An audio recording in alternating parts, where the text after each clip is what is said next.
and tweet it out, and you guys can just keep talking. Greg, hello.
Yes, yes, we're live. I'm tweeting it out, and it's on the board.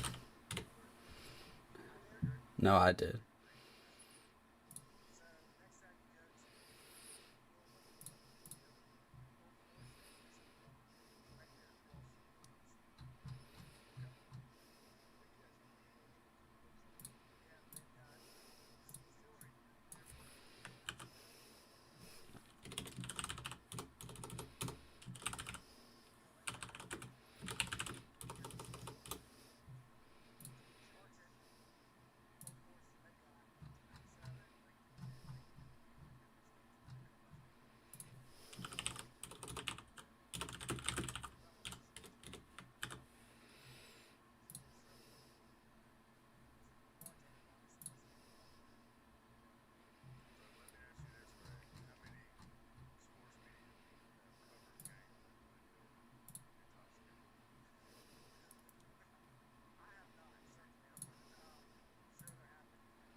Pretty much. He like wheels a cart around and is like, "Here's what we got."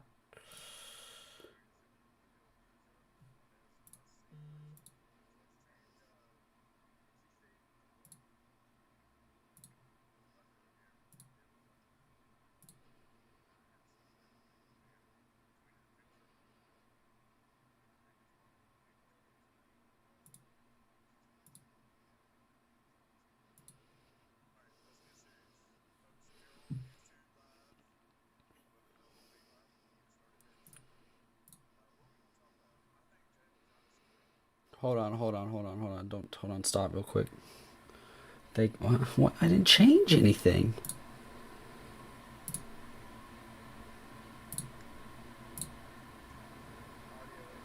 Yeah, what? I didn't. I literally didn't change anything.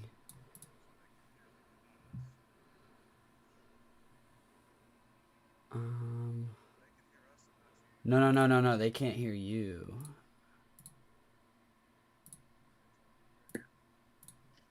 Okay, that should be fixed now. One of you guys talk. I'm here. Tess, can you hear Tommy? Yes or no?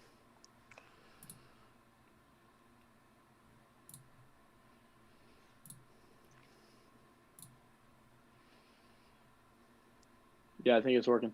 Fixed. All right, cool. I don't know why my default headphones it was not. Yeah, we're good. You guys, they can hear you now. All right, so we're ready to go. All right, so I'm gonna start the show, and then let's talk about um, Johnson's decision. It's not Carolina related, but it kind of is a little bit. Yeah. Especially when you think back to what Cole Anthony did. Anyway, everybody good? Let's go. I got to start recording on my end. Here we go. Here we are.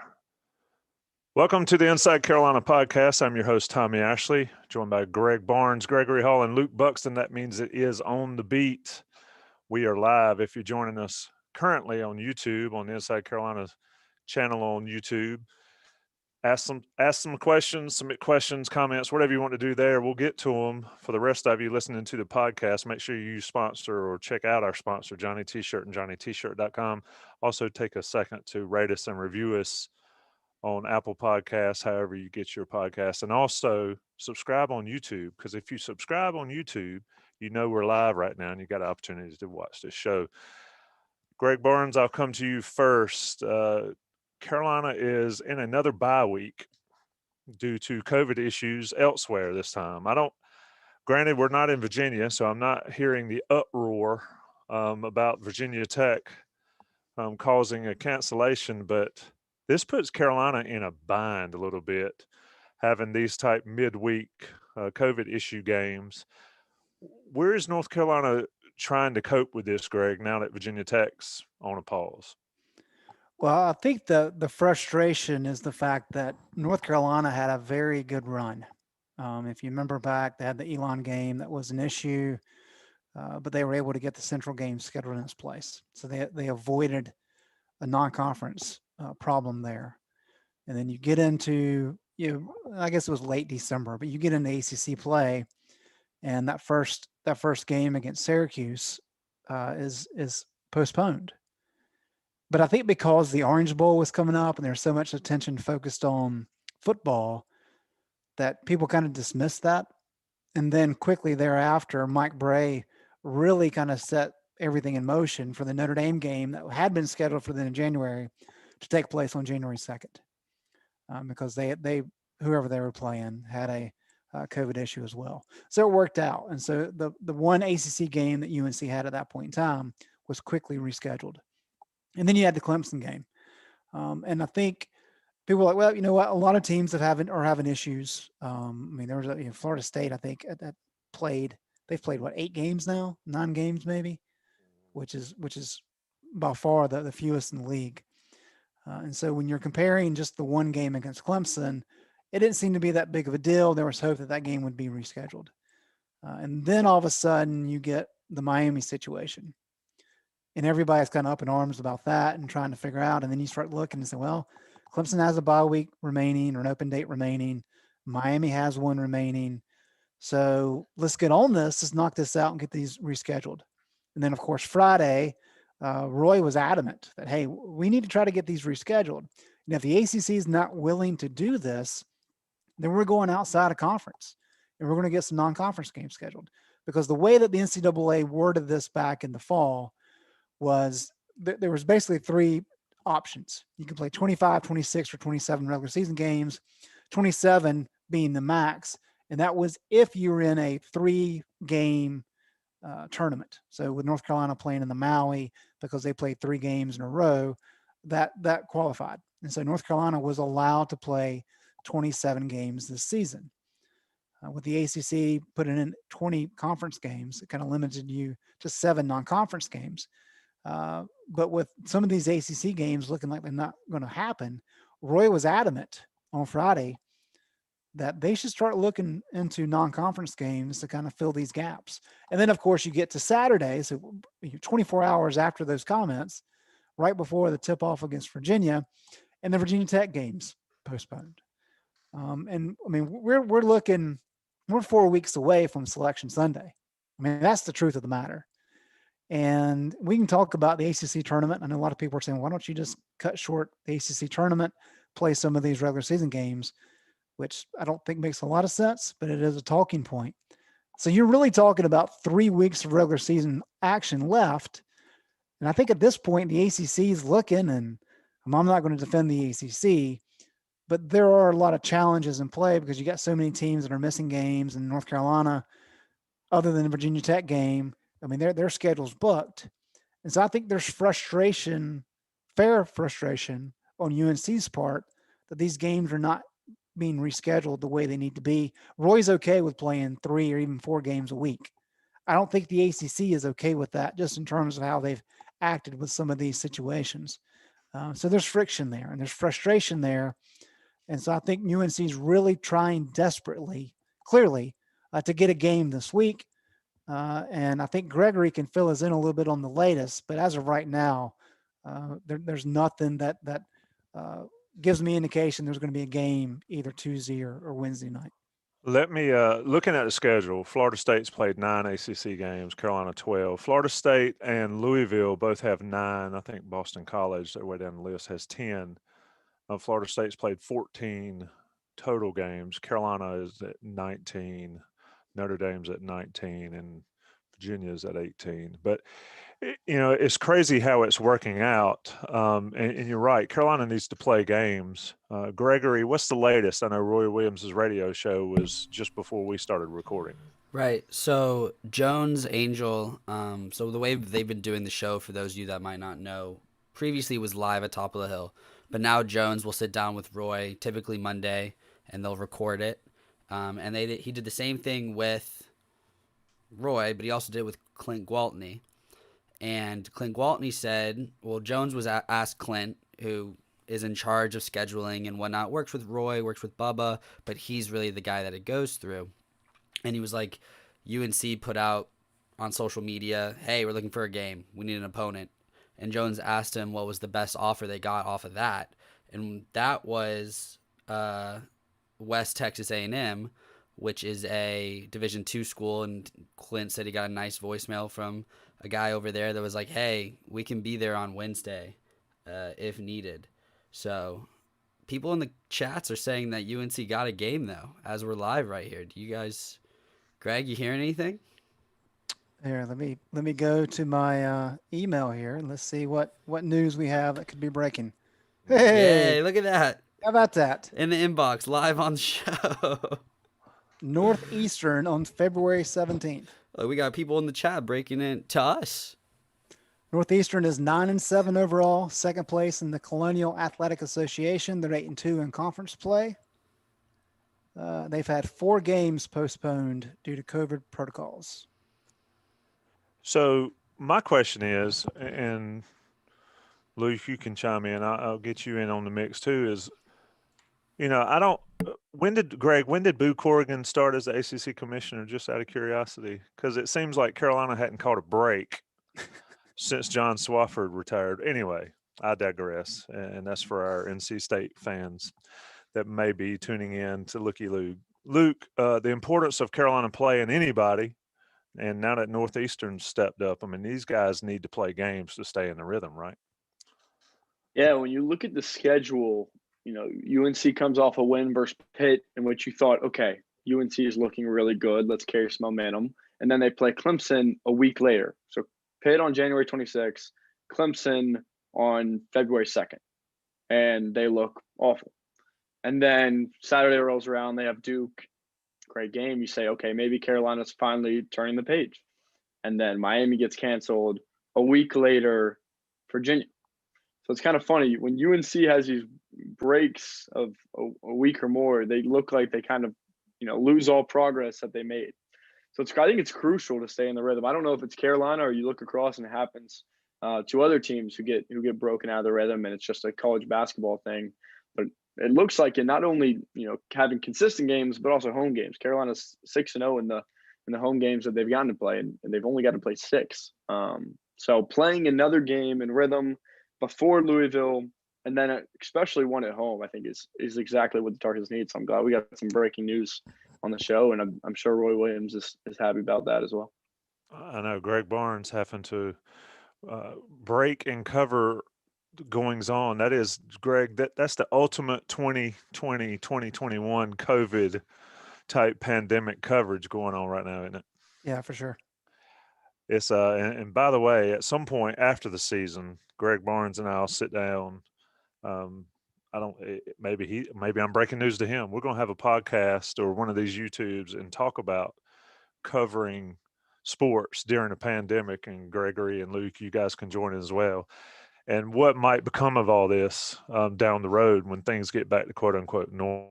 normal, however you want to think normal is one day soon, hopefully. Gregory, I'll start this topic with you. Jalen Johnson for Duke opts out.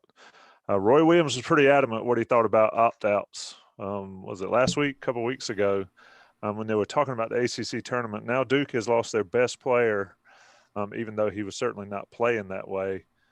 Your thoughts on the whole, not necessarily Duke specific, but players now opting out in the middle of the season? Well, his reason wasn't really even COVID related. I think that's very important to point out. He released a statement, him and Coach K, Duke basketball officially released a statement after the news came out via sources that Jalen Johnson was opting out. And you hear the words opt out nowadays, and it usually has to do with COVID, but his had to deal with just getting healthy with his lingering foot injury. UNC, I believe, was the first game that he hadn't started in a while, and he hasn't started the last 3 games. His minutes have slowly declined. He's been dealing with that foot injury. I don't know the extent of what it is. I don't know if that has been released. But that's just kind of my thoughts. This wasn't a COVID-related issue, so this is almost comparable to what Cole Anthony could have done last year. And a lot of people have been bringing that up in social media and whatnot. And not to be a Duke reporter or anything like that, as we cover UNC, but I think that's where people need to compare this. It isn't players opting out at the beginning of the season. It isn't that corner for UVA who opted out at the beginning of the season because he didn't want to deal with COVID and he's going to be a top draft pick. I'm blanking on his name right now. One of you guys might have it off the top of your head, but Isaiah Todd, Jalen Green. I don't remember what the Caleb Farley. Yes, Caleb Farley. That's who I'm thinking of. Okay. He opted out at the beginning, and he was supposed to be their best defender, best player, and he opted out because of COVID. That's not what Jalen Johnson's doing. So I think that's super interesting, just because this isn't Virginia Tech opting out of the game on Tuesday because of COVID issues. This is just him being like, look, my foot's bothering me. I want to get healthy and prepare for the NBA, and I'm leaving the team. So I don't really think it's fair to his team to be calling it opting out. I don't want to speak for them, but he's leaving the team. And so my thoughts are, you mentioned Roy, his thoughts were COVID related. I have no idea what his thoughts would be. I'm sure last year if Cole Anthony had decided that he didn't want to come back from his torn meniscus, Roy would have been supportive of Cole. To us, what he would have felt behind the scenes, I have no idea. But it's got to be a little different when your player wants to leave your team to focus on injuries rather than rehabbing with the team and still playing games to try to improve his NBA draft stock. Luke, just talking about the Cole Anthony thing, and I don't want to rehash last season at all, but I mean, he could have easily done it. And Carolina, they were probably worse than Duke is this year. I don't think there's any probability to it, but I mean, it's pretty similar these days. I think, and I just mentioned how it is covering seasons in this time frame. I think this might be something that we'll see from here on with athletes. But anyway, your thoughts on Johnson comparably to Cole, to just in general across this college landscape at the moment? Yeah, and it's funny you mentioned that because as soon as I saw the Jalen Johnson news, my mind went directly to Cole Anthony last season. A guy gets injured halfway through the season. Team is about as worse as it can get in terms of Carolina basketball, bottom of the league, and he sticks with it. I think it's pretty admirable to go back and look at Cole and kind of his tenacity and grit and commitment to the team. I can't speak for Jalen Johnson. I don't know how his foot feels. I don't know his mindset. But I do think it brings up an interesting point about what does the college basketball landscape look like right now. As soon as UNC had the opt-outs, it made me think of kind of what the slippery slope looks like. Okay, I get the bowl game. They're not playing for consequential games, but what's the motive if, let's say X player has an incredible start to the season. We always throw Zion as an example, so I'll throw Zion as an example. Zion has a great season. He gets that injury. Why would he, besides, a commitment to the team and that kind of morality that players might hold, or responsibility they might feel, what is the upside of continuing to play? In terms of that, if that is your goal to get to the NBA draft, besides a commitment to the team, there's really no upside to play in college basketball. So I think it brings a really interesting crossroads to where college basketball is right now. And to where, opting out, is this going to be a thing of the future? I think Jalen Johnson's decision it's a pretty groundbreaking one. I don't think it's anything we've really heard of before. A player who, in the midst of a season, just decides to call it quits and opt out when there's not like much drama surrounding it. I remember Kyrie Irving did it when he got the injury like 4 games into his Duke career. But it's also another layer you're adding on top of it when Duke is struggling like this. Then you're like, okay, is this like a struggling issue? Is it really injury? And it just brings up a lot of questions, not only for, the brotherhood of what Duke likes to call themselves, but also for what kind of college basketball looks like in the future. I think it brings up a lot of interesting questions. Yeah, I think Luke's last point there is the one that's most pressing, because this year is what it is, right? I mean, 2020 is going to be an asterisk. We knew that for football, certainly going to be the case for basketball. And I think it's going to be easy for people to say, hey, it's COVID, it's just a sucky year. If the kid wants to bail, fine. But as Gregory said, I mean, no indication this is really COVID related. And I think it's more what Luke said, is that how They much stink. of this, they're not any good, and they're not going to make the tournament most likely. So if your goal is to play in the NBA, and this kind of gets back to the football discussion, right? If you're not going to play for the national championship and not have a chance, at what point do you say, you know what? I've done what I need to do for my team. I'm going to go ahead and do what I have to do for myself. Now, I would imagine there's not many people listening to this who are going to say, well, Jalen quitting with 3 weeks to go in the regular season is the time to do it, right? I mean, I don't think that's the case. It's one thing if injuries are that big of a deal and he can't play at a healthy level. That's totally understandable if you're pulling the plug. But I don't know that that's really how this was worded, at least to my understanding. And so I think that's something looking forward is, okay, is this just an excuse that we're using in the time of COVID, or is this a elite prospect who's used to going to a place that's always in contention for a top seed, realizing that the team's not going to be any good, and so he's just going to bail because the whole point of him playing was to check the box for 1 year, which he has to do as an NBA player or NBA prospect, and then trying to play for a national championship and all the media and all the press that comes along with that. So, certainly an interesting situation. And if it was COVID related and he didn't feel safe in playing during this time, why would it be this late? Right. I think it's kind of hard to understand how it could be an If issue it- with COVID and if you made it this far. If it's Yeah. injury, as Greg mentioned, that's one thing, but how could you make the COVID argument when he's played, more than half a season? Well, my thing is, and I don't want to judge a kid at all, but if it's injury related, why not say it? Due to an injury, or he's out for the year with a hurt foot or whatever it is. It makes no sense. Right. And Cole could have certainly have done that last year. Yep. And nobody within reason would have said a word about it. And I mean, it's interesting. I think it's a slippery slope that we're in as far as college basketball. I mean, Wiseman from Memphis last year, what did he play? 2 games? And then he got suspended or something for a handful of games, and then he just said, I'm out, and left Penny Hardaway in Memphis hanging like that.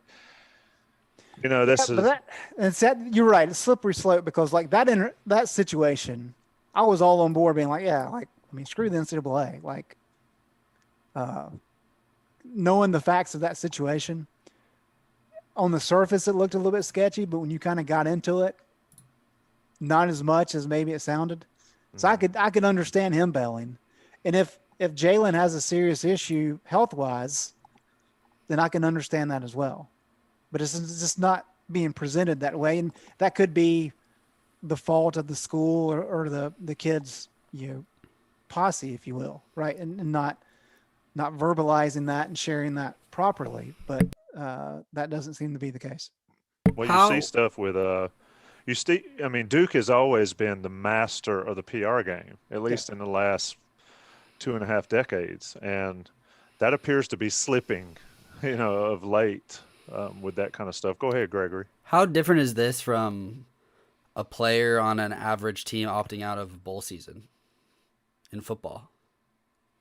I think because we talked about like top 4 teams, right? Like that's the only really thing that matters, right? And if Duke is not going to make the basketball of the college football playoff, how different is it?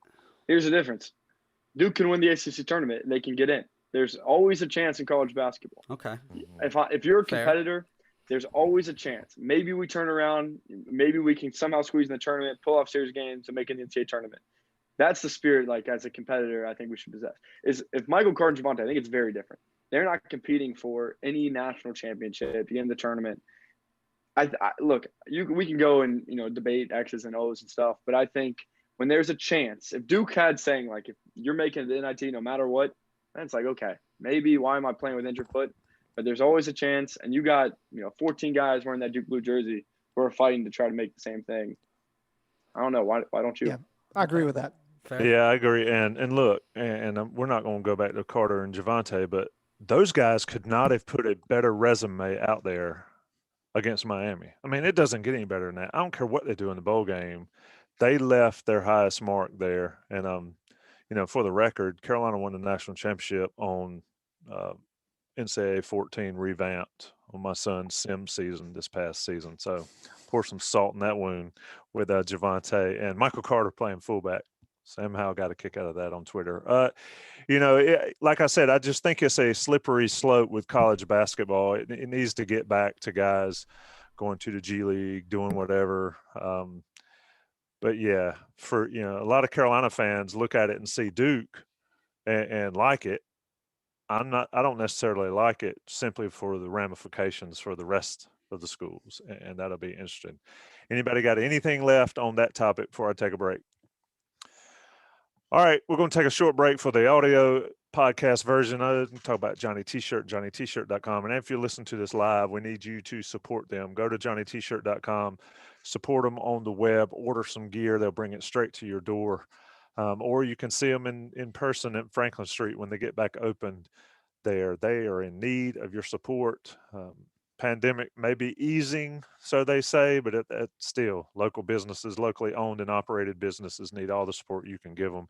And of course, if you're a premium subscriber on this message board, you get 10% off on top of all the gear they have on sale. Anyway, baseball gear, all sports, tennis gear. I mean, the tennis teams are double national champions indoor. You can't beat that. I mean, that's an impressive run that those teams are making.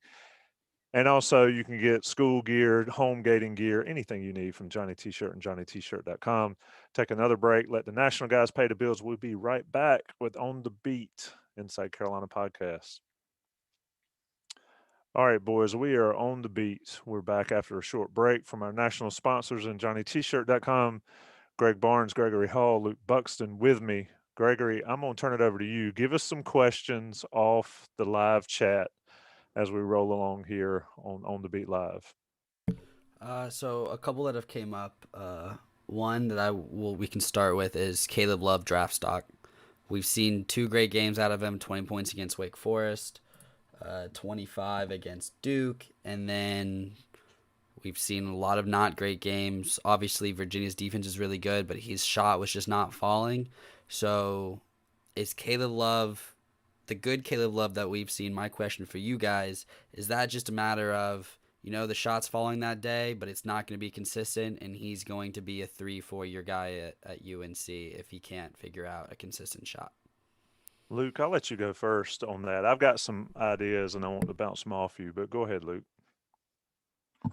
Yeah, if you asked me at the game of the year, I would have said, what are you talking about? Or what's even the thought behind that question? Now it's interesting. I think just like Dayron has had some looks of being a pro draft stock, and he hasn't been, a dominant force in the game. There's a lot of built on potential there.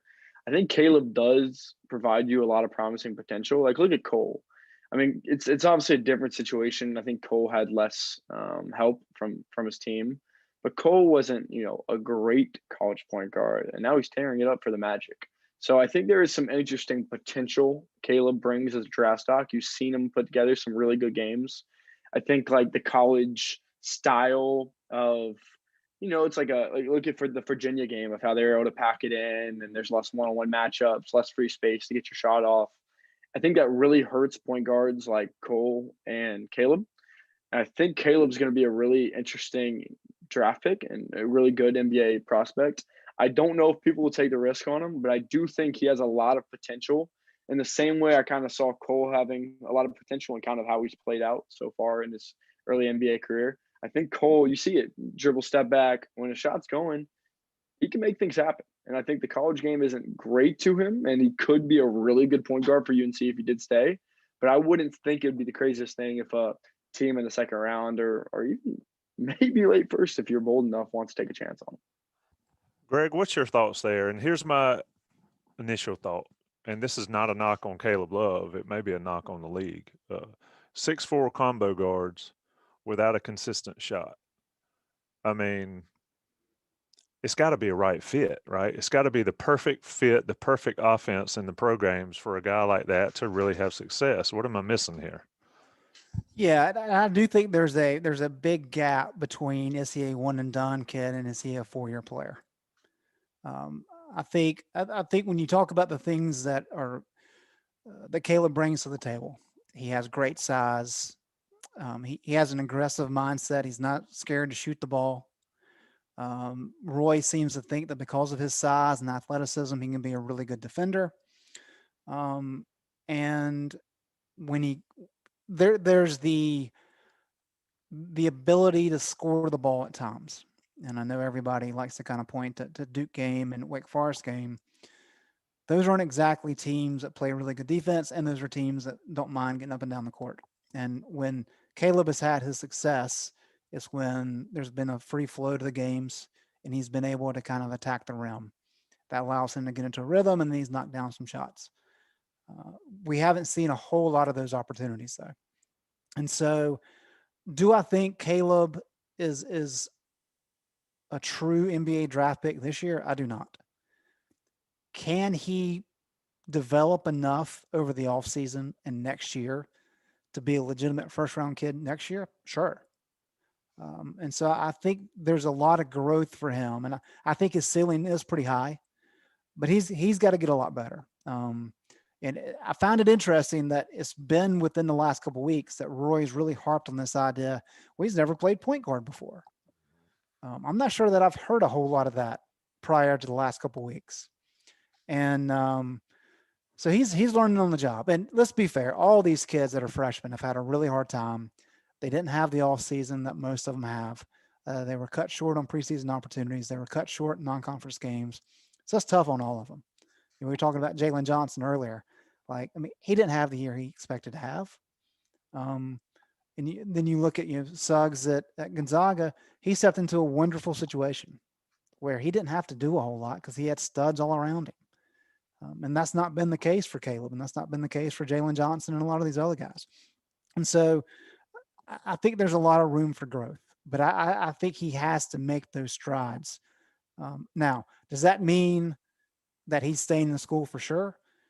I mean, we've been through this before. All it takes is one team saying, you know what, we might take you in the first round. One team, that's all it is. And for some guys, that's been enough for them to roll the dice. I don't know that he's at that point yet, but I certainly could see him make enough strides and become a more efficient scorer, become a better defender, become a better facilitator of this offense in the half court, especially, that he elevates his stock enough next year to be a legitimate first-round kid and maybe even a lottery pick. Watching his game, he kind of reminds me, and he's not the same shooter, but Shammond Williams was not good his freshman year. But he was molded into being a point guard or a lead guard. And he ended up played 4 years at Carolina, but he also had a lengthy NBA career after not being good early. I think Caleb Love's at 6'4" or whatever he is, and he's got great size for a point guard. For a wing guard in the NBA, I guess he's probably a little below average height-wise. I could be wrong. Somebody will correct me, I'm sure. But I think he's a guy that needs to develop in college. Now, he needs to be developed, and he needs to learn how to play the game.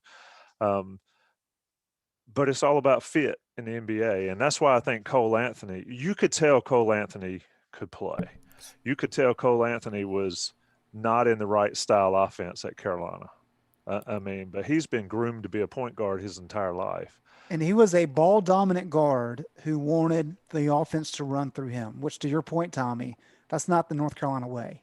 Yep. So it was a little bit of an odd fit. But yeah, there was no question that the kid was a player from day one. I mean, the game he had against Notre Dame is one of the best point guard games I've seen from a UNC point guard in a long time. Yeah, and if Carolina would have run PNR all year, and Cole doesn't get hurt, he averages 20 plus and probably 7 or 8 assists that year. But And it's just 7 not or the way 8 to do it. rebounds probably. Yeah, and we're talking about one of the best freshman year. And to Suggs' point at Gonzaga, Suggs stepped into a situation similar to Kobe White did here. They're Yep. both great players, but they didn't have to be great for their teams to be really good. And folks forget that about Kobe. Yes, he was a fantastic at times, but look at what he had around him. And Caleb Love and especially Cole Anthony had none of that going on. Anyway, what's up, Gregory? Well, the question, what Greg brought up about it only takes one team is I'm looking at their UNC's 2021 recruiting class, and there's only the two guys that have signed, Dontrez Styles, more of a wing guy, and then DeMarco Dunn, more of a two guard. If Caleb does up and go, then I mean, I guess RJ would be running the point, which he hasn't done a lot this year. So Him and Leaky. they need Caleb to stay, because then it almost might be a worse situation next year than it was this year. And that's the problem that North Carolina has found itself. I mean, if you go back to 2012, Kendall gets hurt, Larry had left. And so who are you left with in the Sweet 16, in the Elite 8? Stillman White. That's right. Who And played well. Oh, yeah, he did, for sure. No knock on Stillman. But Roy was adamant at that point in time that, look, I'm going to make sure that I have enough point guards on the roster that we never have this issue again. And yet here we are, where Kobe has to be the guy. He has to be, as a true freshman. Cole has to be the guy, because he's all this there. And now Caleb has to be the guy. That's not the pattern you want to get into. And so for the sake of and for the health of the program, you really need him to stay, just to kind of settle things down. And I know a lot of people are frustrated with how the season's gone, and I get it, I understand.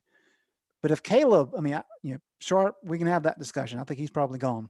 But if Caleb stays, you got a very good core coming back, and that team's going to be pretty good. Is it going to be Final Four good? They got to make a lot of strides, but they're going to be a lot better than they are this year, and that gives you time to develop RJ more as a backup point guard, and that maybe sets you up better for the future. But to your point, Gregory, if Caleb decides to leave, I mean, this cycle just continues, and it's going to be very tough to get out of. The only thing that I think helps is that someone asked Roy about the potential of Garrison coming back because of this year doesn't count for eligibility. Obviously, there's semantics with grad school and things like that, but you could see Garrison back next year. Armando's had a good season. He's had a much better season than last year, but he could return. So, I mean, if Caleb does up and go, it doesn't bode well for the point guard situation, but the same reasons that we were talking about this season, well, Caleb has these talented group of bigs to work with. They could have 3 of the 4 back next year, as we sit here assuming that Dayron's going to go. So, Greg, I remember in an earlier think the podcast. last 2 weeks are not good for 2 of them to come back. The last 2 weeks have been difficult for 2 of those bigs, and I could see it being an emphasis or a impetus to move on. Anyway, sorry, Luke. No worries. Greg, I remember you mentioned, I don't know if it was a podcast or an article or some commentary about how scouts are kind of pushing these guys to go. It's okay, like, look, no, you can get first round money, you can go. And I think we talk about if Caleb's a first round pick, I think it would be a terrible decision to go. You look at UNC point guards, and not even point guards, but just players in general, freshman to sophomore year. And Marcus Page is the one that kind of stands out the most to me. UNC fans, probably one of the most beloved players is Page, but people forget his freshman year, he shot 35%, averaged 9 a game. Sophomore year, he shoots 44% and averages 17 and a half a game. That's an incredible leap. And I think Caleb looks like he's kind of falling on a similar trajectory. So I think it would be an awful decision if someone, some team, some agent tries to get him to go and doesn't give him that sophomore leap that we've seen Armando, besides a few games this year, do pretty well. So it'll be interesting to see what kind of conversations he has in the offseason. But I would love to see Caleb come back and just be one of those UNC point guards who makes that leap and falls into Kendall Marshall, Marcus Page, Ty Lawson, Joel Berry territory. And the other aspect of that is that the player, I guess he's the only player, if I'm correct, in North Carolina history to have back-to-back 20-point games in the national championship game was Joel Berry. And because of Marcus Page, Joel Berry didn't have to do much at all his freshman year. And I think that's really the relevance, is that if Caleb does come back, then you can really groom RJ Davis, that if you need him to be your starting point guard as a junior, if Caleb leaves after his sophomore year, it's not that big of a deal because he's had plenty of time to grow into that position. Whereas right now, because he's been limited this year with everything, if Caleb leaves, well, now RJ is kind of thrust into the moment, and that's going to be a very difficult transition for him next year. Yeah, I mean, well, let's face it, and everybody wants to talk about, Kobe White and Cole Anthony. It's tough to be a freshman point guard for Roy Williams for the Carolina system. It just is. I mean, it absolutely is that. It's hard, and you see that jump like y'all mentioned. I think it'd be key. Now, I can't fault any kid or any young man for going to make a financial decision. I can't, and I'm not going to. So, anyway, what you got, Gregory? Anything else for us? You want to bring up any other topics we can talk about? Yeah, while we're on the recruiting talk a little bit, there's a question in here, Greg, about if Roy's recruiting poorly or – I mean, he's been very adamant, always talking about he doesn't care if he's, what did he say? He said he doesn't care if a player's 5 stars or 3 moons. If he impresses Roy, he's going to go after and get him. And that's obviously been the case with the guys recently. I mean, we've seen flashes, but is Roy looking at the wrong things for someone like Caleb, where he says he's never really truly been a point guard and he's asking him to be a point guard? Or is he really just missing the mark because kids can be inconsistent with gameplay and AAU ball and college ball? What are your thoughts on Roy's ability to recruit recently? So are we talking specifically with regard to Caleb or just in general? I think the question was in general. I just gave Caleb as an example. Yeah, so we've touched on this a little bit before, but I think because of how the NCAA investigation played out, that really caught up with North Carolina recruiting wise. And because I don't want to say North Carolina got lucky with Kenny Williams and Luke May, because I don't think that's fair, because Roy does a good job developing players. But because those guys were not elite prospects coming out of high school, and yet they were true North Carolina players who were studs. That allowed North Carolina to navigate that recruiting issue for longer than we thought. And then it finally kept up with them or caught up with them last year. And that now all of a sudden, because you have Luke and Kenny to go, and because even though you had signed 2 legit top 5, 5-star guys in Kobe White and Nasir Little, they were one and done guys. And so all of a sudden you're basically saying, look, Cole Anthony, come and be the team, because we're going to have to get grad transfers to kind of fill out the roster. I will never forget, and this is not a knock on Justin Pierce, but the opening press conference last year, Roy was asked what he liked about Justin Pierce, and Roy was basically like, you know what? We needed somebody to come in and play. And Warm body. Yeah, seriously. And I think that kind of speaks to it. And so what happens is because North Carolina has passed all that mess and Roy can kind of get back to recruiting how he wants to recruit. This past recruiting class was stellar. I don't think anybody doubts that. It was top 5 in the country. But if you look at all the great North Carolina teams, and really a lot of good teams around the country, you've got to have these guys gain experience. What does Roy always says? Well, you'd rather have talent than experience, but the best thing you can have is experienced talent. And that holds true here. There's no doubt if this team as it is, if everybody stays for a couple of years, this team would be absolutely elite in 2 years when Caleb and Dayron and all these guys are juniors. That's just not the world we live in anymore. And so where Roy has thrived in the past is getting these guys that turn out to be 2 and 3 and 4 year players who are steady and solid and can really deliver. and then you have a Kobe White come in, elevate that talent base, right?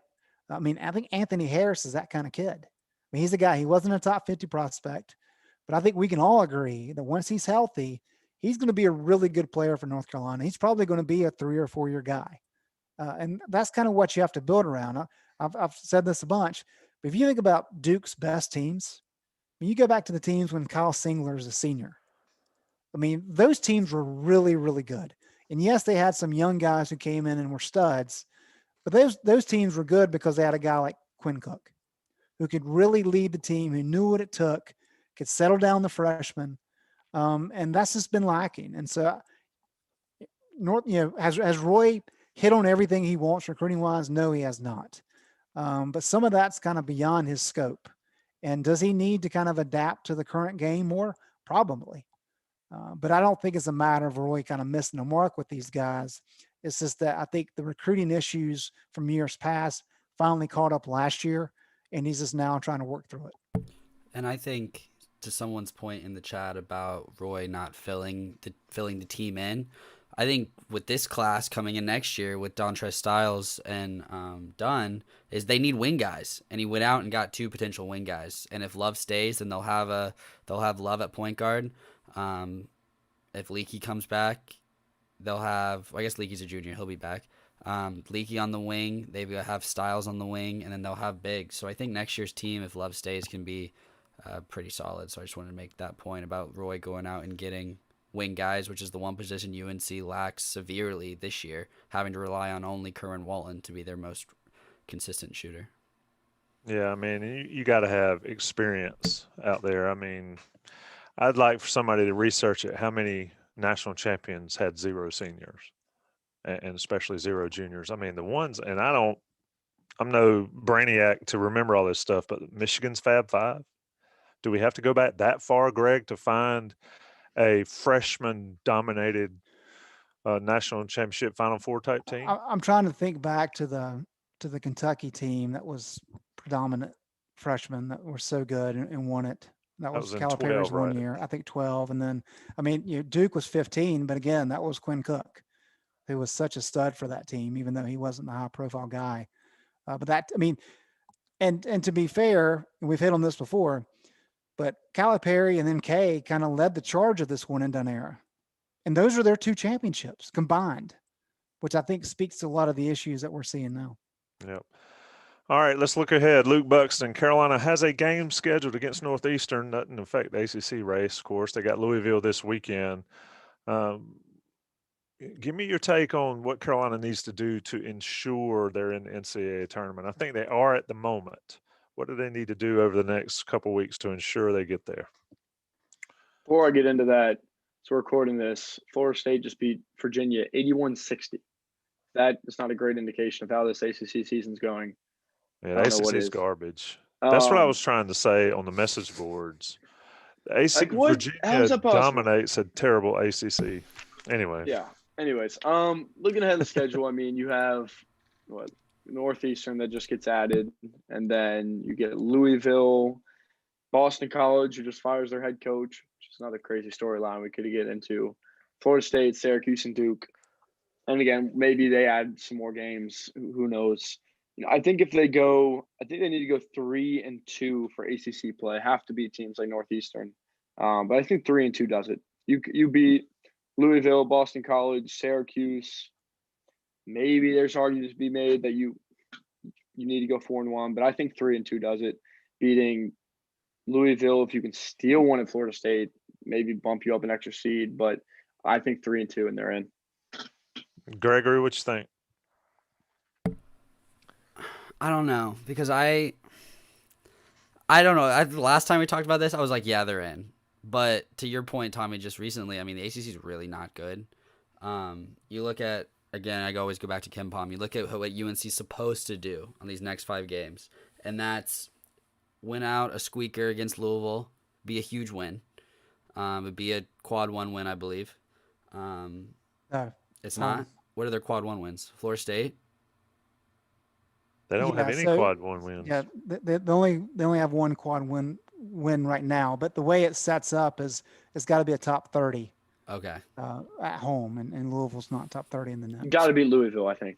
I think you got to beat Louisville. Well, you I have to mean, win out there your home was games, right? Because if they can stay, I guess there would be what 10-0 at home if they can win the rest of their home games. And if you look at that, I mean, that's an impressive feat just to go undefeated at home.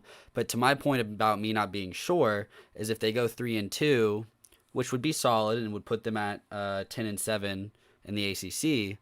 If they turn around and lose round 1 of the ACC tournament, then you have to think about, okay, well, they were good at home, and as soon as we put them in a tournament situation, the ACC is not good. I think that plays a role. So as far as looking ahead, I think it really, even if they go 4-1, if they go 5-0, they win out. Good for UNC, they're in. But if they only go 3-2, I think they need to do a little work in the ACC tournament. That's just my take, because where they stand with their net ranking and their quad wins is not great. Greg, I'll let you wrap the show talking about it. I'm looking at the Virginia box score. Huff, 2 for 6, 0 for 3 for 4 total points and 2 rebounds against Florida State. Florida State tends to do that, the big men. Greg, could Carolina feasibly go through the season without a quad 1 win? I know they have one at the moment, but could that go away with the rest of the season and Carolina goes all year without one? Yeah, for sure. Because looking right now, let's see here. You've got